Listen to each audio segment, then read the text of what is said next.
வணக்கம். சுப்ரீம் செய்திகளுக்காக இரா செல்வமணி. இன்றைய முதன்மை செய்திகள். புதுச்சேரியில் கார் பரிசு கிடைத்ததாக கூறி தனியார் நிறுவன ஊழியரிடம் ரூபாய் 2 லட்சம் மோசடி செய்த சம்பவம் தொடர்பாக சைபர் கிரைம் போலீசார் விசாரணை மேற்கொண்டு வருகின்றனர். புதுச்சேரியில் பிஎஸ்சி நர்சிங் படிப்பு சேர்க்கை நுழைவுத் தேர்வு மூலம் நடத்தப்படும் என புதுச்சேரி அரசு அறிவித்துள்ளது.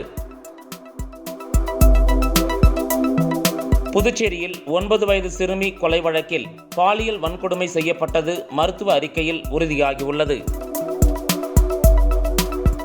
புதுச்சேரி வெங்கடா நகர் துணை மின் நிலைய பகுதியில் வருடாந்திர மின் உபகரண சோதனை பணிகள் நடைபெறுவதால் நாளை காலை 9 மணி முதல் 11 மணி வரை அதற்கு உட்பட்ட பகுதிகளில் மின்தடை ஏற்படும் என அறிவிப்பு வெளியாகியுள்ளது. இனி விரிவான செய்திகள். புதுச்சேரியில் கார் பரிசு கிடைத்ததாக கூறி தனியார் நிறுவன ஊழியரிடம் ரூபாய் 2 லட்சம் மோசடி செய்த சம்பவம் தொடர்பாக சைபர் கிரைம் போலீசார் விசாரணை மேற்கொண்டு வருகின்றனர். புதுச்சேரியைச் சேர்ந்தவர் முருகேசன், தனியார் நிறுவன ஊழியர். இவரது செல்போன் எண்ணுக்கு வந்த அழைப்பில் எதிர்முனையில் பேசியவர் ஆன்லைன் வணிக நிறுவனத்திலிருந்து பேசுவதாகவும், உங்களுக்கு கார் பரிசாக கிடைத்துள்ளது என்றும் அதற்கு பரிசீலனை கட்டணமாக ரூபாய் 2,15,000 செலுத்த வேண்டும் என்றும் கூறியுள்ளார். இதனை நம்பிய முருகேசன் பணத்தை மர்ம நபரின் வங்கிக் கணக்கில் செலுத்தி ஏமாந்துள்ளார். இதேபோல புதுச்சேரியைச் சேர்ந்த சௌமியா என்ற பெண் ஆன்லைன் மோசடியில் 45,000 ரூபாயை இழந்துள்ளார். இருவரின் புகார் தொடர்பாக சைபர் கிரைம் எஸ்பி பாஸ்கர் தலைமையில் ஆய்வாளர்கள் தியாகராஜன், கீர்த்தி தலைமையிலான போலீசார் வழக்கு பதிவு செய்து விசாரணை மேற்கொண்டு வருகின்றனர்.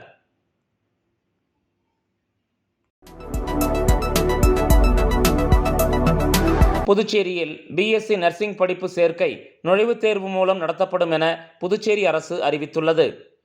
புதுச்சேரியில் கடந்த ஆண்டு பிஎஸ்சி நர்சிங் படிப்புகளுக்கு நுழைவுத் தேர்வு அடிப்படையில் மாணவர் சேர்க்கையை நடத்த இந்திய நர்சிங் கவுன்சில் மாநிலங்கள், யூனியன் பிரதேச அரசுகளுக்கு அறிவுரையை வழங்கியது. அதனை ஒட்டி இந்த ஆண்டு முதல் நுழைவுத் தேர்வு நடத்துவதற்கான ஏற்பாடுகளை சுகாதாரத்துறை செய்து வந்தது. ஆனால் பிஎஸ்சி நர்சிங் படிப்புக்கு நுழைவுத் தேர்வு கூடாது என பலர் எதிர்ப்பு தெரிவித்தனர். நுழைவுத் தேர்வுக்கு பல்வேறு தரப்பில் இருந்து எழுந்த எதிர்ப்பால் நுழைவுத் தேர்வு நடத்தும் முடிவை புதுச்சேரி அரசு சுகாதாரத்துறை கைவிட்டு +2 மதிப்பெண் அடிப்படையிலேயே மாணவர் சேர்க்கையை நடத்தி முடித்துவிட்டது. இந்த நிலையில் நடப்பு 2024-2025 கல்வி ஆண்டுக்கான பிஎஸ்சி நர்சிங் படிப்புக்கு மாணவர் சேர்க்கை நுழைவுத் தேர்வு மூலம் நடத்த துணைநிலை ஆளுநர் ராதாகிருஷ்ணன் அனுமதி அளித்துள்ளார். இதற்கான உத்தரவை சுகாதாரத்துறை சார்பு செயலாளர் முருகேசன் வெளியிட்டுள்ளார்.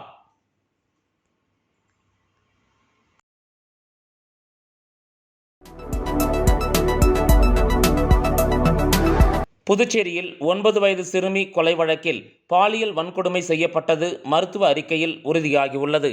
புதுச்சேரியில் கடந்த மார்ச் 2ஆம் தேதி முத்தியால்பேட்டை தொகுதிக்கு உட்பட்ட சோலைநகரைச் சேர்ந்த 9 வயது சிறுமி கொலை செய்யப்பட்ட வழக்கில் அதே பகுதியைச் சேர்ந்த கருணாஸ் மற்றும் விவேகானந்தன் ஆகியோர் கைது செய்யப்பட்டனர். அவர்கள் மீது போக்சோ மற்றும் வன்கொடுமை தடுப்பு சட்டங்களின் கீழ் வழக்கு பதிவு செய்யப்பட்டது. மேலும் வழக்கில் விரிவான விசாரணை நடத்த ஐபிஎஸ் அதிகாரி கலைவாணன் தலைமையில் சிறப்பு குழு ஒன்றும் அமைத்து உத்தரவிடப்பட்டிருந்தது. இந்த நிலையில் சிறுமி பாலியல் வன்கொடுமைக்கு உள்ளாக்கப்பட்டது உடற்கூராய்வு அறிக்கையில் உறுதியாகியுள்ளது. எனவே இந்த வழக்கு தொடர்பாக போக்சோ நீதிமன்றத்தில் விரைவில் குற்றப்பத்திரிகை தாக்கல் செய்யப்படும் என காவல்துறை சார்பில் தெரிவிக்கப்பட்டுள்ளது.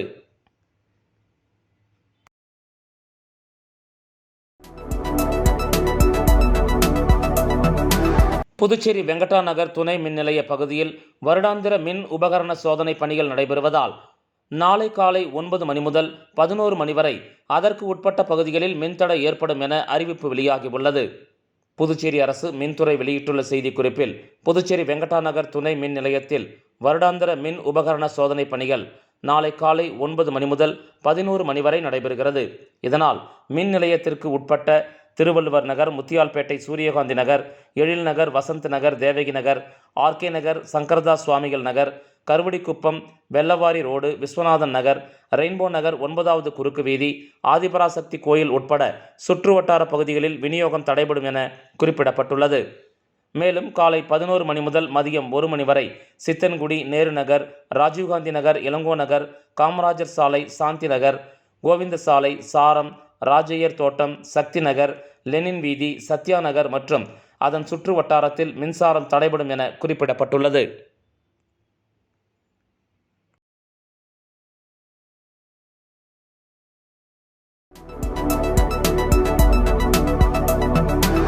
ஏம்பலம் அருள்மிகு ஸ்ரீ முத்துமாரியம்மன் ஆலயத்தில் சித்ரா பௌர்ணமியை முன்னிட்டு பாலாபிஷேகம் விழா வெகு சிறப்பாக நடைபெற்றது.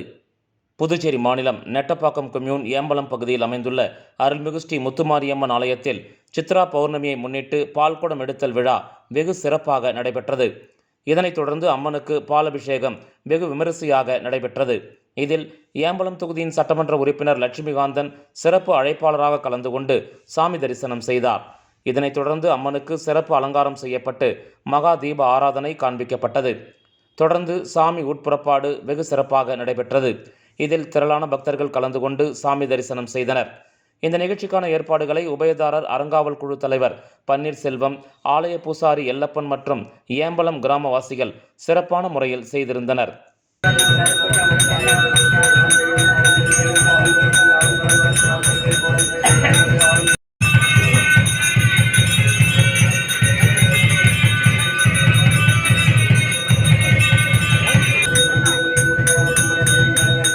விளம்பர இடைவேளைக்கு பிறகு செய்திகள் தொடரும்.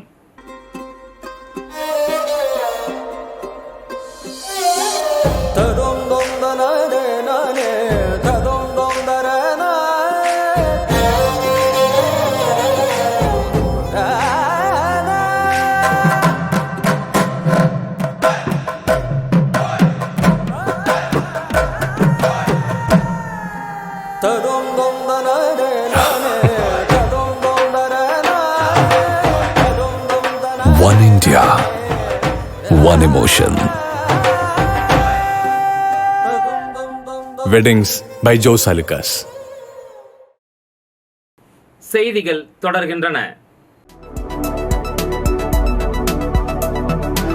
காரைக்காலில் புகழ்பெற்ற ஸ்ரீ தங்கமாரியம்மன் ஆலய தீமிதி திருவிழாவின் 4வது நாள் வெள்ளை சாத்தி அலங்காரத்தில் ரிஷப வாகனம் எழுந்தருளி பக்தர்களுக்கு அருள் பாலித்தார்.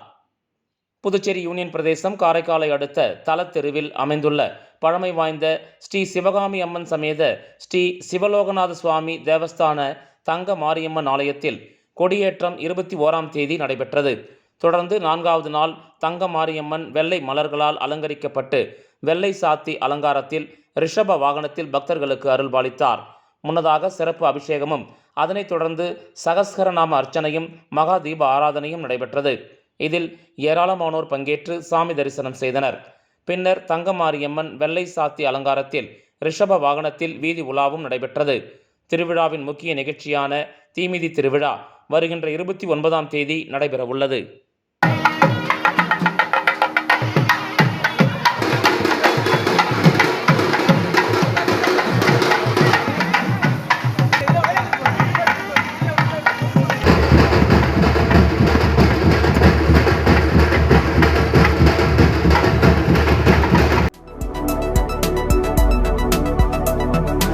புதுச்சேரி நெல்லித்தோப்பு வாலிபர் கொலை வழக்கில் முக்கிய குற்றவாளிகள் 3 பேரை கைது செய்த நிலையில் மேலும் 3 பேரை போலீசார் கைது செய்துள்ளனர். புதுச்சேரி புதிய பேருந்து நிலையம் எதிரே உள்ள நெல்லித்தோப்பு பெரியார் நகர் பகுதியில் ருத்ரேஷ் என்ற இளைஞர் நேற்று முன்தினம் 6 பேர் கொண்ட கும்பலால் வெட்டி படுகொலை செய்யப்பட்டார். தாய் தங்கை கண்முன் நடந்த இந்த பயங்கர சம்பவத்தால் அங்கு பரபரப்பு ஏற்பட்டது. இதுகுறித்து உருளையன்பேட்டை போலீசார் பெரியார் நகரைச் சேர்ந்த ஈஸ்வர் என்கிற மோகன், அவரது அண்ணன் எழில் மற்றும் நண்பர்களான உருளையன்பேட்டை பகுதியைச் சேர்ந்த கௌதம், பாரத், சதீஷ், அரவிந்த் ஆகிய 6 பேர் கொண்ட கும்பல் மீது வழக்கு பதிந்து விசாரணை மேற்கொண்டு வந்தனர். கொம்பாக்கம் ஏரிக்கரை பகுதியில் பதுங்கியிருந்த முக்கிய குற்றவாளிகளான ஈஸ்வர், கௌதம், அரவிந்த் ஆகிய 3 பேரை போலீசார் கைது செய்தனர். இந்த நிலையில் தலைமறைவான எழில், பரத், சதீஷ் ஆகியோரை போலீசார் நேற்று கைது செய்து ரகசிய இடத்தில் வைத்து தீவிர விசாரணை மேற்கொண்டு வருகின்றனர்.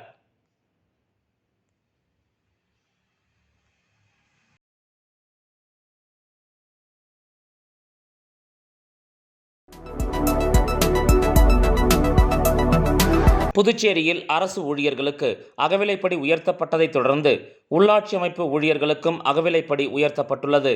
மத்திய அரசின் அறிவிப்பினை தொடர்ந்து புதுவை அரசு ஊழியர்களுக்கும் அகவிலைப்படியானது 46% 50% உயர்த்தி வழங்கப்பட அறிவிப்பு வெளியிடப்பட்டுள்ளது. இந்த நிலையில் உள்ளாட்சி அமைப்புகளில் பணியாற்றும் ஊழியர்களுக்கும் அரசு ஊழியர்களைப் போல அகவிலைப்படி 46% 50% வரை உயர்த்தி வழங்க உத்தரவிடப்பட்டுள்ளது. இந்த அகவிலைப்படி உயர்வு சுப்பராய பிள்ளை அறக்கட்டளையில் பணியாற்றும் ஊழியர்களுக்கும் பொருந்தும் என்று தெரிவிக்கப்பட்டுள்ளது. இதற்கான நிதியை உள்ளாட்சி அமைப்புகளின் சொந்த நிதியிலிருந்து வழங்க வேண்டும் என்றும் தெரிவிக்கப்பட்டுள்ளது. இதற்கான உத்தரவினை உள்ளாட்சித்துறை சார்பு செயலர் ரத்னா வெளியிட்டுள்ளார்.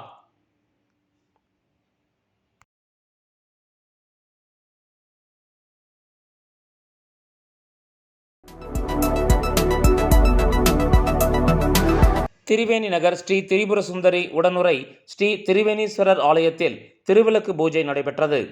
புதுச்சேரி மாநிலம் வில்லியனூர் சட்டமன்ற தொகுதிக்கு உட்பட்ட வி. மணவெளி திரிவேணி நகர் பகுதியில் அமைந்துள்ள அருள்மிகு ஸ்ரீ திரிபுர சுந்தரி உடனுறை ஸ்ரீ திரிவேணீஸ்வரர் ஆலயத்தில் சித்ரா பௌர்ணமியை முன்னிட்டு திருவிளக்கு பூஜை நடைபெற்றது. அதன்படி 108 திருவிளக்கு பூஜையும் நடைபெற்றது. முன்னதாக அம்மன் சிறப்பு அலங்காரத்தில் எழுந்தருளி பக்தர்களுக்கு அருள் பாலித்தார். அதனைத் தொடர்ந்து ஏராளமான பெண்கள் கலந்து கொண்டு குத்து விளக்கேற்றி மஞ்சள், குங்குமம், புஷ்பங்களால் பூஜை செய்தனர். தங்களின் வேண்டுதல் நிறைவேற கோரி விளக்குக்கு தீப ஆராதனை காண்பித்தனர். இதனைத் தொடர்ந்து சுவாமிக்கு மகா தீப ஆராதனை காண்பிக்கப்பட்டது. இதில் திரளான பக்தர்கள் கலந்து கொண்டு சாமி தரிசனம் செய்தனர்.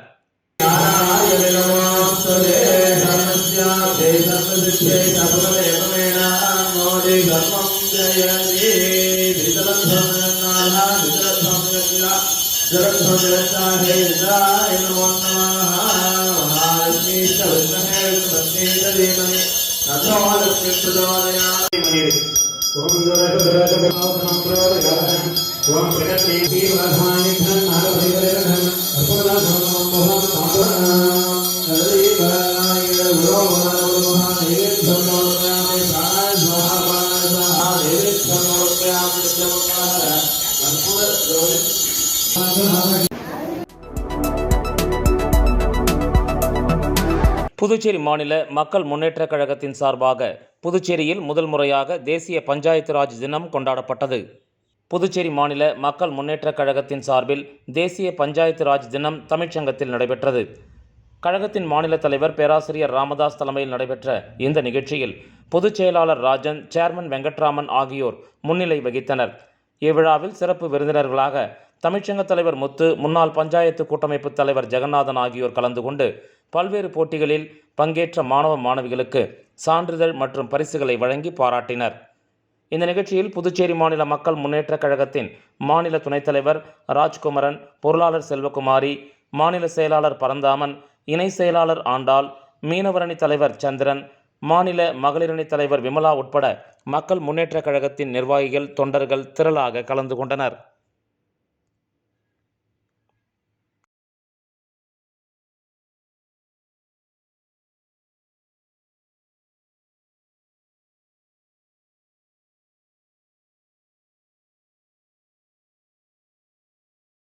மீண்டும் முதன்மை செய்திகள். புதுச்சேரியில் கார் பரிசு கிடைத்ததாக கூறி தனியார் நிறுவன ஊழியரிடம் ரூபாய் 2 லட்சம் மோசடி செய்த சம்பவம் தொடர்பாக சைபர் கிரைம் போலீசார் விசாரணை மேற்கொண்டு வருகின்றனர். புதுச்சேரியில் பிஎஸ்சி நர்சிங் படிப்பு சேர்க்கை நுழைவுத் தேர்வு மூலம் நடத்தப்படும் என புதுச்சேரி அரசு அறிவித்துள்ளது. புதுச்சேரியில் 9 வயது சிறுமி கொலை வழக்கில் பாலியல் வன்கொடுமை செய்யப்பட்டது மருத்துவ அறிக்கையில் உறுதியாகியுள்ளது. புதுச்சேரி வெங்கடா நகர் துணை மின் நிலைய பகுதியில் வருடாந்திர மின் உபகரண சோதனை பணிகள் நடைபெறுவதால் நாளை காலை 9 மணி முதல் 11 மணி வரை அதற்கு உட்பட்ட பகுதிகளில் மின்தடை ஏற்படும் என அறிவிப்பு வெளியாகியுள்ளது. இந்த செய்தி அறிக்கை இத்துடன் நிறைவு பெறுகிறது. வணக்கம்.